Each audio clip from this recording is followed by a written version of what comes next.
سید مرتضیٰ علم الہدا۔ سید مرتضیٰ بغداد کی ایک جامع مسجد میں سید مرتضیٰ جو ہیں وہ درس دیا کرتے تھے۔ ان کے شاگردوں میں ایک شاگرد ایسا تھا جو کہ نئے بغداد سے آتا تھا۔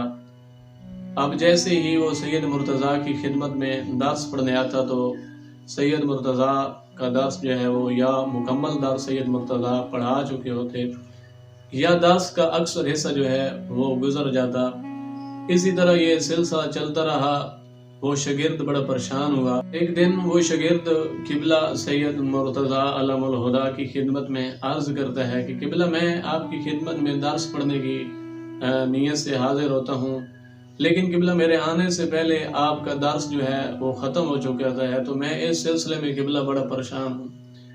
سید مرتضیٰ علم الہدا نے اس سے پوچھا کہ تیرے دیر سے آنے کی آخر وجہ کیا ہے؟ تو دیر سے کیوں آتا ہے؟ تو اپنے استاد کی خدمت میں عرض کرتا ہے کہ جس رستے سے قبلہ میں آتا ہوں، میرے رستے میں ایک دریا ہے اور اس کے اوپر پل ہے۔ مجھے پل کے کھلنے کا انتظار کرنا پڑتا ہے۔ جیسے ہی پل کھلتا ہے قبلہ میں آپ کی خدمت میں دوڑے چلا آتا ہوں۔ سید مرتضیٰ نے اپنی جیب سے ایک کاغذ نکال کے اس کے اوپر کچھ لکھ کے اس شاگرد کے حوالے کیا اور قبلہ فرمانے لگے کہ اب تجھے پل کے کھلنے کا انتظار نہیں کرنا پڑے گا۔ فرمایا اس کو اپنے پاس رکھنا اور پانی کے اوپر چلنا شروع کر دینا، لیکن ہرگز اس کو کھول کے دیکھنے کوشش نہ کرنا دیکھنے کی کہ اس میں سید مرتضیٰ نے کیا لکھا ہے۔ شاگرد کہتا ہے کہ میں بڑا خوش ہوا، اس دعا کو اپنے ہاتھ میں رکھا، اپنی جیب میں ڈالا اور خوشی خوشی میں اپنے گھر چلا گیا۔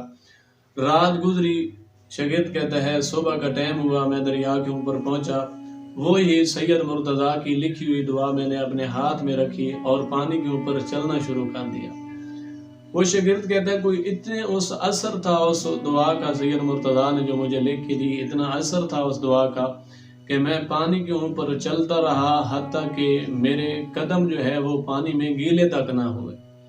کہتا ہے میں سید مرتضیٰ کی خدمت میں حاضر ہوا، درس پڑھا، درس پڑھنے کے بعد پھر اپنے گھر چلا گیا۔ یہ سلسلہ اسی طرح کچھ دن چلتا رہا۔ کچھ دن کے بعد کہتا ہے کہ میرے ذہن میں خیال آیا، آخر کھول کے دیکھوں تو صحیح کہ سید مرتضیٰ نے کون سی ایسی چیز مجھے لکھ کے دی ہے کہ میں پانی میں ڈوبتا تک نہیں۔ وہ شاگرد کہتا ہے میں جیسے ہی پانی کے اوپر پہنچا، میں نے اس کھول کے کاغذ کو دیکھا تو میری حیرانگی کی انتہا نہ رہی۔ کہتا ہے اس میں فقط بسم اللہ لکھی ہوئی تھی۔ جیسے ہی میں نے کاغذ کو دیکھا تو میرے ذہن میں یہ خیال آیا کہ فقط بسم اللہ، بس بسم اللہ کا اتنا اثر۔ کہتا ہے یہ سوچنا تھا۔ اب جیسے ہی میں نے پانی میں قدم رکھا، میں پانی میں ڈوبتا چلا گیا، فوراً پانی سے باہر آیا۔ کہتا ہے پل کے کھلنے کا انتظار کیا۔